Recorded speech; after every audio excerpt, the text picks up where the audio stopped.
Guys, ये घटना है साल 2015 की, जब बेंजामिन नामक एक अमेरिकन ने रेड बुल कंपनी के ऊपर केस फाइल कर दिया। और केस में उसने ये कहा कि मैं पिछले 10 साल से रेड बुल पी रहा हूं, लेकिन मेरे तो कोई विंग्स यानी कि पंख आए ही नहीं।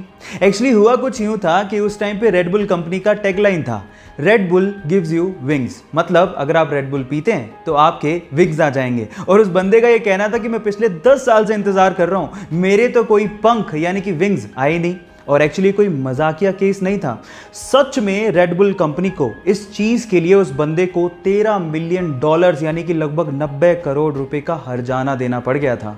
है ना इंटरेस्टिंग फैक्ट? ये फैक्ट जान के आपको कैसा लगा चैट सेक्शन में लिखना मत भूलिएगा। किशोर दा, मोहम्मद रफ़ी, इनके गाने आज भी बहुत ही ज़्यादा सदाबहार हैं, पर आज के यूथ से ये कम ही उम्मीद है कि वो इनके गाने सुनते होंगे क्या। लेकिन जब मैंने 23 वर्षीय केरला के रहने वाले सौरभ किशन की आवाज़ सुनी और उसने जब मोहम्मद रफ़ी के गाने गाए तो मुझे वो लेजेंडरी मोहम्मद रफ़ी की याद दिला गए। गाइस, अगर आपने नहीं सुना है तो प्लीज़ सुनिए। तेरी आँखों के सिवा दुनिया में रखा क्या है, तेरी आँखों के सिवा दुनिया में रखा क्या है। सौरभ 5th ईयर के MBBS के स्टूडेंट हैं, जिनको इंटरनेट पे उनकी वीडियो वायरल होने के बाद लोग छोटा रफ़ी भी कह रहे हैं। गाइस, आपको इस म्यूजिक सेंसेशन की आवाज़ सुन के कैसा लगा चैट सेक्शन में लिखना मत भूलिएगा। गाइस, आपने लोगों को कंपनी के शेयर खरीदते या फिर बेचते तो देखा होगा, यहाँ तक तो ठीक था।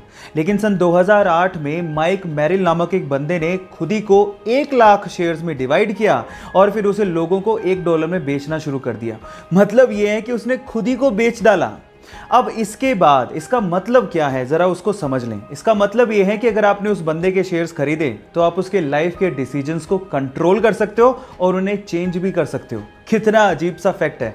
मतलब यह है कि आप जो उसे कहोगे वो वही करेगा। ये दुनिया का पहला पब्लिकली ट्रेडेड मैन है। ये इंटरेस्टिंग फैक्ट जान के आपको कैसा लगा चैट सेक्शन में लिखना मत भूलिएगा।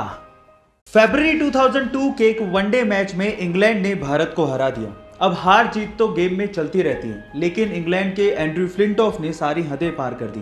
उसने अपनी टी-शर्ट उतारी और नंगे बदन पूरे वानखेड़े स्टेडियम का चक्कर लगाते हुए इंडिया टीम का मजाक उड़ाया। अब ऐसी हरकत की है तो बदला तो लेना बनता है। बदले का मौका आया 4 महीने बाद ही, जब लॉर्ड्स के मैदान पे इंडिया और इंग्लैंड का फाइनल मैच चल रहा था और उसे इंडिया ने ना सिर्फ जीता, ट्रॉफी अपने नाम की, और उसी वक्त सौरव गांगुली ने इसका बदला भी लिया। उसने भी टी-शर्ट उतारी और ईंट का जवाब पत्थर से दिया। आपको ये इंसिडेंट सुन के कैसा लगा चैट सेक्शन में लिखना मत भूलिएगा। दुबई दुनिया के सबसे अमीर देशों में इसका नाम आता है। यहाँ के लोगों के पास पैसा भी बहुत है। मैं मानता हूँ कि आप पैसों से बहुत कुछ खरीद सकते हैं, लेकिन अच्छी सेहत शायद नहीं।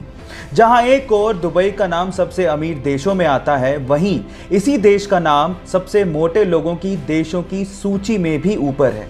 और इसी प्रॉब्लम को दूर करने के लिए वहाँ की गवर्नमेंट ने अपने मोटे सिटीजन्स के लिए एक स्कीम निकाली है।